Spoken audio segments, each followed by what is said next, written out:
Hello, my name is Tisha, and I'm a Community Learning Coordinator with Toronto and Region Conservation Authority, also known as TRCA. Lake Ontario and the Toronto Waterfront is an important ecosystem space, home to many birds, mammals, fish, reptiles, amphibians, insects, plants, and other amazing wildlife. Protecting Lake Ontario and its coastal wetlands is important for the preservation of the environment and the wildlife that live in it. TRCA and our partners are working hard to protect Lake Ontario and create important habitat spaces along the shorelines of the Great Lakes. Today, I am at Tommy Thompson Park to showcase the importance of green spaces like this along the shores of Lake Ontario, as well as highlight some of the great habitat restoration work that is happening here. Come with me and I'll show you around. Tommy Thompson Park is a unique green space located along the Toronto Waterfront. One of the most interesting characteristics of Tommy Thompson Park is that the land on which it lies is a constructed landform. Since the Toronto Harbour Commissioners initiated construction in 1959, millions of cubic meters of concrete, earth fill, and dredged sand have been used to create a site that now extends about 5 kilometers into Lake Ontario and is more than 500 hectares in size. I'm currently at Embayment D, one of 5 embayments here at Tommy Thompson Park. Over the years, Embayment D has undergone extensive restoration work. Thousands of terrestrial and aquatic plants have been planted here to turn it into the wetland habitat that we enjoy today. Wetlands are reservoirs of biodiversity and support many different plants and animals.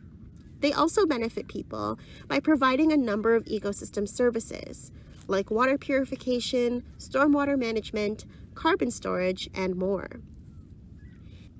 Embayment D and other restored wetlands here at Tommy Thompson Park are already providing functional habitat for a wide variety of fish and wildlife species.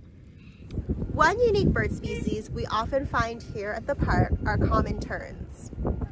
Common tern populations have fluctuated a lot over the years, and while the Canadian population appears to be stable now, there have been declines reported around the Great Lakes.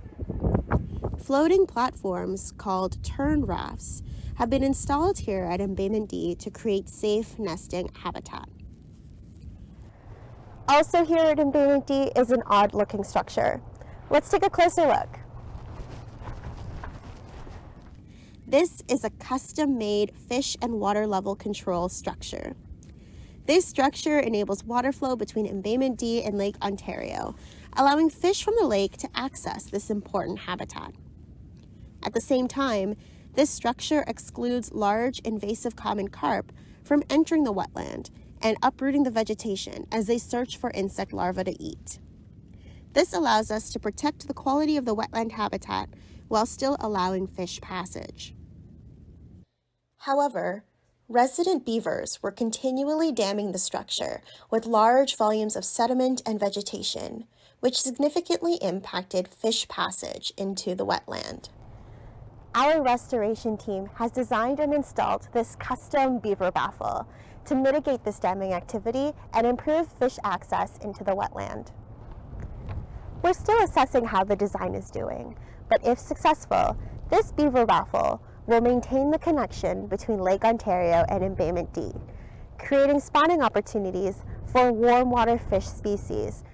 Now I'm at Cell 2, which is currently being restored as a wetland. A significant part of wetland restoration and habitat management is controlling for invasive species. Here at Tommy Thompson Park, our restoration team has been managing invasive Phragmites for years, and the work is still ongoing.